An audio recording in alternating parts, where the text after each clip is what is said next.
Bismillahirrahmanirrahim. Assalamualaikum warahmatullahi wabarakatuh. Alhamdulillahirabbil wassalatu wassalamu ala asyrafil anbiya'i wal mursalin wa ala alihi washabihi ajma'in. InsyaAllah pada kali ini kita akan lihat bagi tajuk yang seterusnya, iaitu tajuk pada matlab ar-rabi' al-makruh, perbincangan tentang makruh. Kata pengarang rahimahullah, al-makruh huwa ma kana tarkuhu aula min fi'lihi. Makruh itu ialah perkara yang meninggalkannya itu lebih aula, lebih utama daripada melakukannya. Au huwa ma talaba syari'u minal mukallafi tarkahu, ataupun perkara yang syarak menuntut daripada mukallaf untuk meninggalkannya, la ala wajhil hatmi wal ilzam, bukan atas jalan mesti dan juga wajib. Kama law kanat as-sighatu binafsiha dalatan 'ala al-karahah, sebagaimana kalaulah sirah itu sendiri menunjukkan ke atas kemakruhan. Au kanatis siratu ma'as min siyarin nahyi, ataupun sirah tersebut dia terdiri daripada sirah-sirah nahi, sirah-sirah larangan, tetapi waqamatil qarinatu ala sarfiha min at-tahrim ila al-karahah, tapi ada qarinah, ada bukti yang memalingkan makna sirah daripada pengharaman kepada makna makruh. Jadi kadang-kadang kita dapat kenal kemakruhan tu sama ada memang sirah perkataan tu sendiri menunjukkan kepada kemakruhan, ataupun dia datang dalam bentuk larangan, tapi larangan tu disertai dengan qarinah yang memalingkan daripada makna haram kepada makna makruh. Faminal ula, daripada contoh yang pertama, mana yang pertama ni kembali kepada yang menunjukkan kepada makruh, sirah yang makruh. Qauluhu alaihi salatu wassalam, innallaha yakrahu lakum qila wa qala wa kathratas su'ali wa idha'atal mal. Sesungguhnya Allah Ta'ala benci makruh kepada mengira makruh, memakruhkan kepada kamu qila wa qal. Qila wa qal ni makna banyak bertanya yang tidak ada faedah. Tanya dan juga kita panggil banyak berdalih lah. Itu Allah Ta'ala benci. Wa kathratas su'al, dan banyak persoalan, samalah. Qila wa qal ni makna banyak bercakap. Kata macam si fulan, kata macam ni si fulan, makna percakapan yang tidak ada faedah. Dan kathratas su'al, Allah Ta'ala benci juga banyak bertanya yang tidak bukan tujuan untuk mendapatkan ilmu, tapi untuk berdolak dalih. Wa idha'atal mal, dan juga membazirkan harta. Idha'ah ni makna membazirkan harta. Allah Ta'ala benci. Jadi di sini dia gunakan lafaz yakrahu, yang memberi makna makruh, Tuhan tak suka. Wa qauluhu alaihi salatu wassalam, abghadul halali ilallah at-talaq. Perkara yang paling halal, yang paling dibenci oleh Allah ialah talak. Ini juga menunjukkan kepada sirah itu sirah makruh. Wa minats thaniyati, daripada kategori yang kedua. Mana thaniyah ni kembali kepada sirah larangan, tapi ada qarinah yang memalingkan daripada makna haram kepada makruh. Contoh yang daripada kategori kedua ialah qauluhu ta'ala, ya ayyuhalladzina amanu la tas'alu an asya'a in tubdalakum tasukum. Wahai orang beriman, la tas'alu, jangan kamu bertanya tentang perkara-perkara, in tubdalakum tasukum, jika dinyatakan hukum kepada kamu, dia akan menyebabkan kamu membencinya atau tidak suka kepadanya. Jadi di sini Tuhan larang orang mukmin, para sahabat pada zaman Nabi, banyak bertanya tentang perkara-perkara yang tidak perlu. Sebab apa? Andai kata kalau Tuhan nyatakan hukum, itu akan memberatkan mereka, menyebabkan mereka akhirnya tidak suka, menyusahkan mereka. Jadi dari sini mengajar kepada para sahabat supaya benda-benda yang lekeh itu biarkan saja, tak perlu bertanyalah. Bimbangnya kalau bertanya, Allah Ta'ala turunkan hukum, akan memberatkan mereka. Jadi di sini larangan la tas'alu, jangan bertanya ni adakah haram. Wal qarinatu, ikutnya di sini ada nahi, ada larangan. Lamun nahyi, lam memberi makna jangan. Jadi adakah memberi makna haram? Katanya wal qarinatu sarifatu anit tahrimi ilal karahah. Qarinah atau bukti yang memalingkan daripada pengharaman kepada kemakruhan, ma jaa bi nafsil ayah, iaitu apa yang datang dalam ayat itu sendiri. Lepas pada itu Tuhan sebut wa huwa qaulu ta'ala wa in tas'alu anha hina yunazzalul qur'anu tubdalakum. Jika kamu bertanya tentang perkara itu ketika Quran diturunkan, ketika wahyu diturunkan, tubdalakum, pasti Tuhan akan terangkan. Jadi maknanya Allah Ta'ala kata kalau persoalan itu berkait dengan wahyu yang Tuhan turunkan, maka Allah Ta'ala akan terangkan. Tidak salah. Jadi di sini Allah Ta'ala menyatakan bahawa tidak ada masalah untuk bertanya ketika wahyu diturunkan.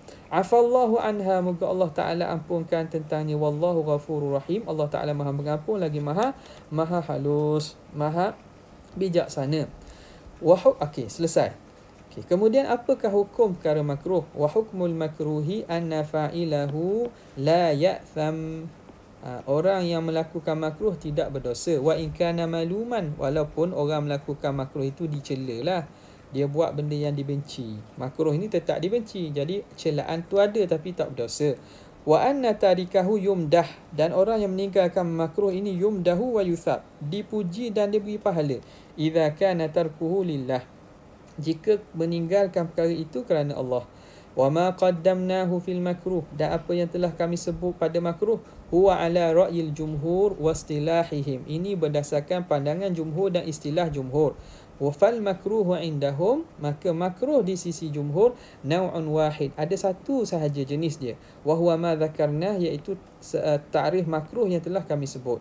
Wa amal hanafiyatu, adapun ulama Hanafiyah ataupun tariqatul fuqaha, fa indahum al makruhu nau'an, di sisi mereka makruh itu terbagi pada dua. Yang pertama, al awwal al makruhu tahriman, makruh dinamakan makruh tahrim. Apa dia makruh tahrim? Wa huwa ma talaba asy-syari'u minal mukallafi al kaffa anhu hatman, perkara yang syarak tuntut daripada mukallaf untuk meninggalkannya secara mesti, tapi bidalilin dhanniyin la qat'i, dengan dalil zanni bukan dalil qat'i. Sebagaimana kita bincang pada makna pada perbincangan al-haram dan juga al-hurmah. Jadi makruh tahrim ni benda yang syarak tuntut tinggal dengan mesti, tapi bezanya dengan haram ialah dalilnya zanni. Kal khitbati ala khitbatil ghaib, seperti meminang di atas pinangan orang lain. Orang lain dah pinang perempuan tu, dia belum memutuskan pinangan, kita pergi pinang pula perempuan sama. Itu hukumnya makruh tahrim. Dengan maksud apa? Haram lah. Di sisi jumhur dia sama je makruh tahrim dengan haram ni. Tapi Hanafiyah mereka menggunakan istilah makruh tahrim kerana dalilnya zanni.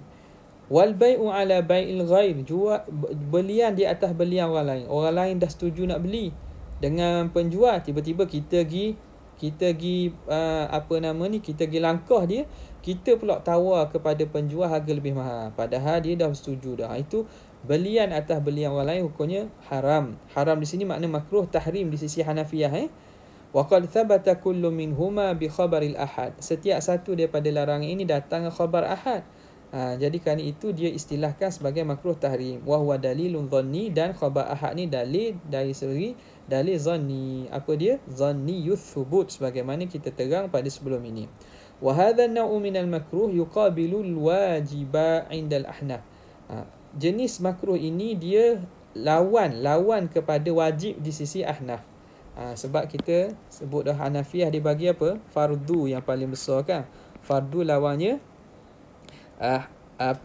haram. Lepas itu bawah pada fardu dalil zanni, wajib lawannya makruh tahrim. Makruh tahrim. Jadi itu regu dia, lawan dia.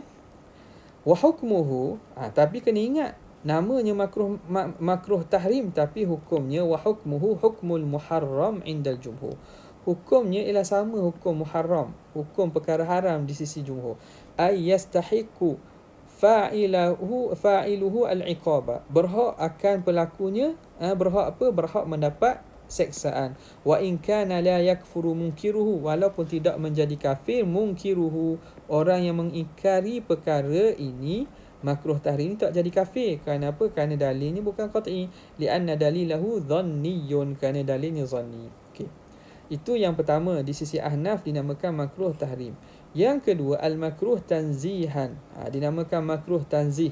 Wa huwa ma talaba syari'ul kaffa anhu talaban ghaira mulzimin lil mukallaf.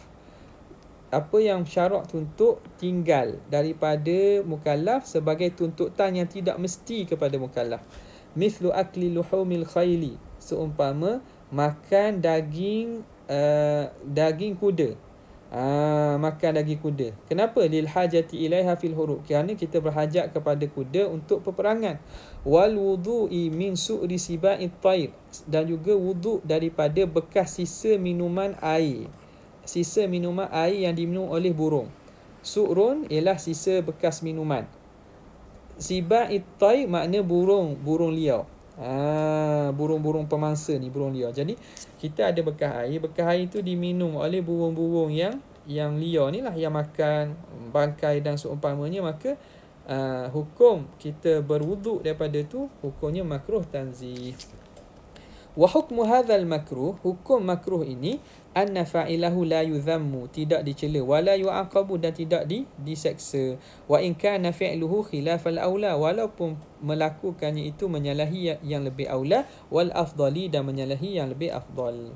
Fa hadzal khilaf bainal hanafiyyati wa bainal jumhur, khilaf antara Hanafiyah dan Jumhur ini ka khilafihim fil fardhi wal wajib, seperti mereka berkhilaf dalam masalah fardu dan wajib.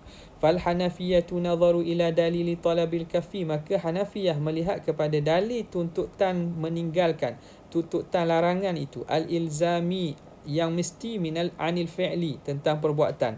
Fa in kana daliluhu qat'iyan, kalau dalilnya qat'i, fa huwal muharram indahu, maka dia dikira muharram. Wa in kana dalilu dhanniyan, kalau dalilnya dhanni, fa huwal makruhu tahriman, maka dipanggil makruh tahrim. Wa in kana al-kaffu ghaira ilzami, kalaulah tegahan itu ghaira ilzami, tidak mesti, fa huwal makruhu tanzihan, maka dinamakan makruh tanzih. Wa amal jumhur, adapun jumhur, falam yanzuru ila dalil, mereka tidak memandang kepada aspek dalil, min jihati qat'iyatihi wa dhanniyatihi, daripada aspek adakah dalil itu qat'i ataupun zanni. Wa innama nadharu ila tabi'ati talabil kaffi anil fi'li, mereka hanya melihat kepada tabiat, tuntutan tegahan daripada perbuatan tu. Fa in kana ilzamiyan, kalau tuntutan itu mesti, fa huwal muharram, maka itu dipanggil muharram di sisi jumhur. Sawa'un akana daliluhu qat'iyan, sama ada dalilnya qat'i am zanniyan ataupun zanni. Wa in kana talabul kaffi ghaira ilzami, kalau tuntutan tegahan itu tidak mesti, fahuwal makruhu indahum, ini dikira makruh di sisi jumhur. Wa huwa ma yuqabilul makruha tanzihan, ini sama, muqabil makna menyamai bagi makruh tanzih di sisi Hanafiyah. Itu berkaitan dengan perbincangan tentang makruh. InsyaAllah kita akan teruskan selepas ini dengan perbincangan tentang mubah. Wallahu ta'ala a'la wa alam.